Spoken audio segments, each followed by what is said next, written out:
and welcome to this Astranti Connect video where we'll be taking a look at the user-centered approach versus the person-centered approach. Now, as these names suggest, they sound very similar, but are actually two very distinct different things. So today we're going to unpackage this and find out just exactly what these specific terms mean.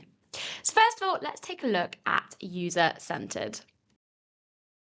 Now, essentially, a user-centered approach means that the counsellor focuses on the needs, feelings, and experiences of the client, so the user of the counselling. Now, user-centered is often confused with terms such as client-centered or person-centered, which, as I've said, sound similar but actually mean something different. Now, a counsellor that is client-centered or person-centered follows a specific theoretical approach, which we'll take a look at in a second.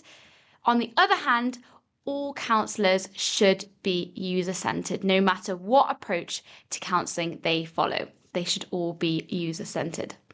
The user-centered approach believes that every individual, despite potential shared experiences or symptoms with others, possess a unique blend of life experiences, personality traits, and beliefs and values. Now, because of this, a one-size-fits-all approach rarely works in therapy. And instead, the therapy needs to be tailored to fit the client's current needs and situation in order to ensure its effectiveness.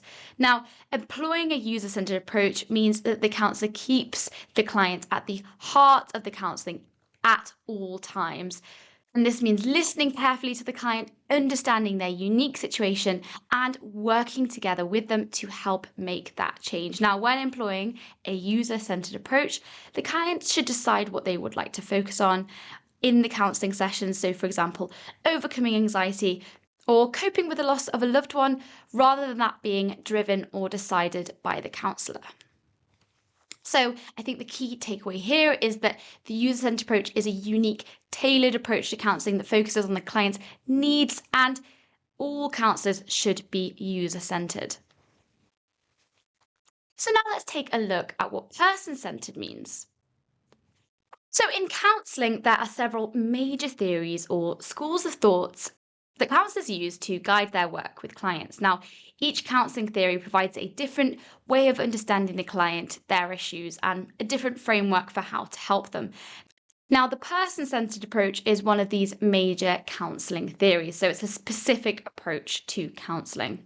And it's important to note that not all counsellors are person-centered. So, for instance, other counsellors might focus on psychodynamic therapy or cognitive behavioural therapies, and these would be taking different approaches, and these counsellors wouldn't be person-centered. Now, a bit more about person-centered is that it was primarily developed by a psychologist called Carl Rogers, who believes that everyone has a natural desire to grow and reach their full potential. He called this the actualizing tendency. However, sometimes life's challenges can block this growth and get in the way. Now, because of this actualizing tendency, Rogers believed that the clients will naturally come up with their own solutions and answers to their problems during counselling, as long as they're provided with the right support and environment. And not only this, he also believed that the client and not the counsellor is the best person to provide the answers and direction. Now, this is because the client understands their own situation better than anyone else. Now, the main aim of person-centered counselling is to help clients to overcome barriers to their personal growth so that they can become the best version of themselves, a concept known as self-actualization. Now, the person-centered approach encourages the client to explore and understand themselves more deeply, including their feelings, beliefs, behaviours, and past experiences. Now, with this knowledge and understanding, the client will become equipped to overcome the barriers they face, and throughout this journey, the counsellor is providing that support and safety that is necessary for this transformation to occur, or this therapeutic change to occur. Now, for more on the person-centered approach, we do have a full video on our YouTube channel, which goes into more depth surrounding the person-centered approach and just how it works. So there we have it. That's the difference between user-centered approach and person-centered approach. So the user-centered approach is the broader belief that counselling needs to focus on the needs, feelings, and experiences of the unique client in front of them, and all counsellors should be user-centred.